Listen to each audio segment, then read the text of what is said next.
Yes, who's back? Tariffs. Yes. So let's talk about them again.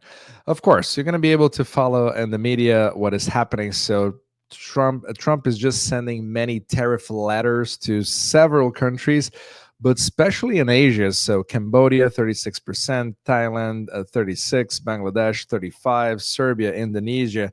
So many countries are being targeted, and especially those who are used as proxies, maybe for China, like a transshipment, for example. We're gonna have some videos about that as well.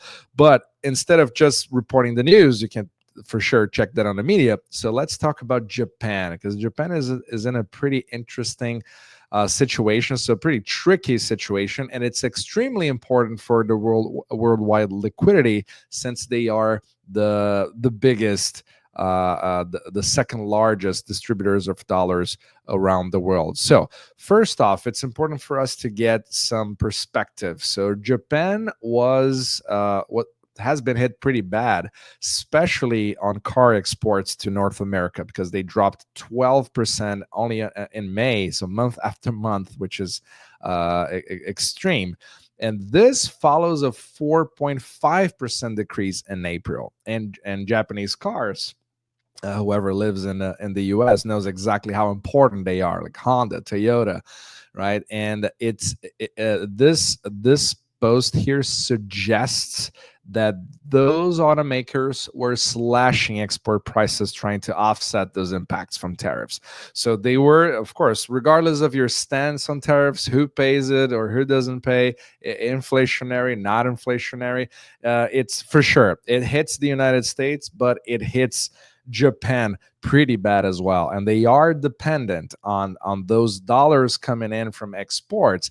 And not only that, we also have to put in perspective that the problem did not start when tariffs were introduced, but we already have a declining economy and a recessionary economy, not only in Japan but also in the US on the demand part, and also dealing with high interest rates. So people are not buying as many cars as before. So retail is completely drowned in debt as well. Credit cards in the United States are in a bad shape. So this is all at the same time. And then on top of that, you put those tariffs. They try to adapt. And now on top of that, you put another 25%. Or I think it's going to be an overall 25%, and not an additional 25%. But that could increase at any time. So this is a pretty tricky situation. But before we jump into those, it might create a lot of confusion, right? So what happens to liquidity? What happens? What is actually happening to the Bitcoin price, to risk on assets? How can I act on it? And actually, we just released our latest report, which already includes that. So Sina, myself, and Z were doing so especially Sina put this together. So Tariff Man is back. This is brand new. Has been published as of today. So as I'm recording this video, and you can have a look. I'm gonna put the link on the description below, so you can know exactly what the outlook is for liquidity, macroeconomically speaking, for inflation, for everything that is going to be related to your investments, where you have actionable information there. Just make sure to use the promo code that you're also going to see in the description below as well. All right.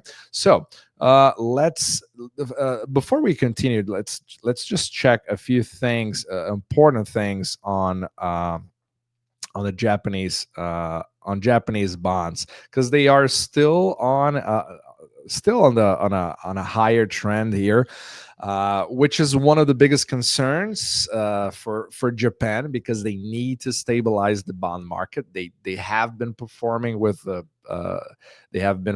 many yield curve controls, which they gave up, so to speak, because they are not able to do that anymore, since they already own over 50% of the whole supply. So the more you do it and you double down on that strategy, the less liquidity you leave for the private sector, for the free market to have some price discovery. So this is a tricky situation, and this also reflected on the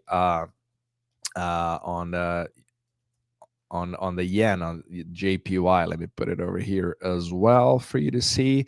So far it has been going sideways, but yeah, I'm gonna have a look at that. So it is trending up because it's not a great look. But so far it's been more stable than I thought it would be, which is always good if you are in Japan at this moment. I would have a look at it because Japan right now, politically speaking, so the negotiations are not that great. Even though they're close allies, they should be a close allies to the U.S. Prime Minister Shigeru Ishiba is not really liked by Trump, and it seems that he's not very popular in Japan either. So, and it has been a mess of a negotiation there. So, and then they just got a letter from Trump. So, one of the many letters that were sent, let me share that with you, which is absolutely amazing when you think about it. Times we live in. So basically, he says, Dear Prime Minister, it's a great honor for me to send you this letter that demonstrates the strength and commitment of our trading relationship and the fact that the United States of America has agreed to continue working with Japan despite having a significant trade deficit with your great country. Nevertheless, we have decided to move forward with you, but only with more balanced and fair trade. Therefore, we invite you to participate in the extraordinary economy of the United States, number one market in the world by far. That's really him here.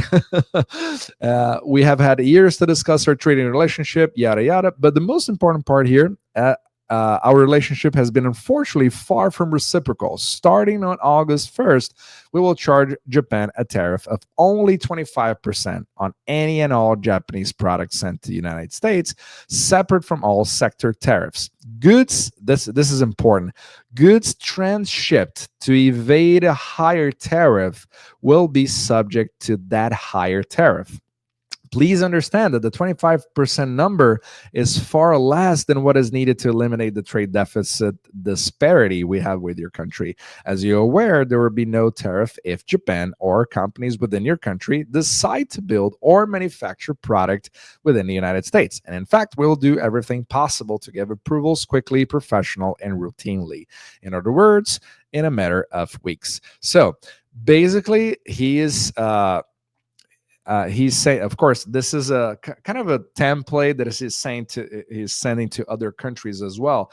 But why did we choose Japan for this video right here? Because the importance of Japan as a hub for the euro dollar system, as a distributor of euro dollars, not only to Asia, but especially to China. So this can affect the markets. This can create a little bit more turbulence than we think on the short term.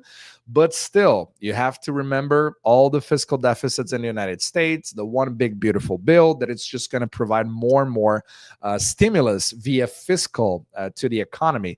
And this will put the Fed at a very interesting position because as you can see, the pressure just surmounts that he cuts rates, right? That Jerome Powell cuts rates. So this will just create some more noise in what comes to more tariffs. Is that going to be inflationary or not? So the whole discussion, of course, we are of the opinion that is really not. So it will just put more hurdle and into an economy that is not doing great either.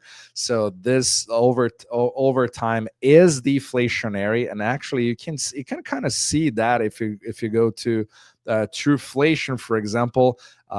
It's one of the best. Let me try to put it here.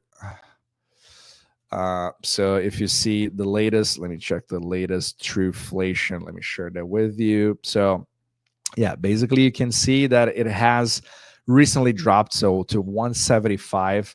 I like this as a proxy because it's much better than the Fed's numbers. It has way more pinpoints where you can track what is truly happening with inflation in the United States.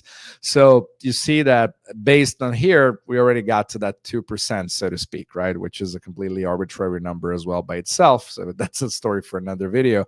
But yeah, so you see that the pressure is going to surmount, and it just becomes more and more political. So the whole thing is we cannot just look at these numbers. You have to understand the relationship about how Trump thinks regardless if you agree with him or not. It's all a matter of a global economy that is less and less globalized. It has more frictions, and it's all about statecraft. So macroeconomics, liquidity, the economy outlook, the industries that are going to be chosen, sectors, all of those are going to be used as pawns into a bigger picture strategy. So it's just geopolitical strategy, or as Michael Avery would say, uh, yeah, a grand macro strategy, right? So it's the whole situation where we're trying to play chess with one another, and we're only going to have more free trade with those partners that we truly align. So unfortunately, it's that way. That will reflect on markets, and of course, you need to be on the right side of risk, making sure, of course, that Bitcoin is especially a fantastic asset on that matter, since it's global, since it's a commodity. But of course, these kinds of noises, I still you're gonna see the report, of course, but it will create some turbulence short term. But you can see many things as opportunities to see. So it's going to be pretty interesting to see. So let's see how how the dynamics with tariffs are going to go from now on, the responses, but especially from Japan. So I would have a look at those. So all right, see you on our next video.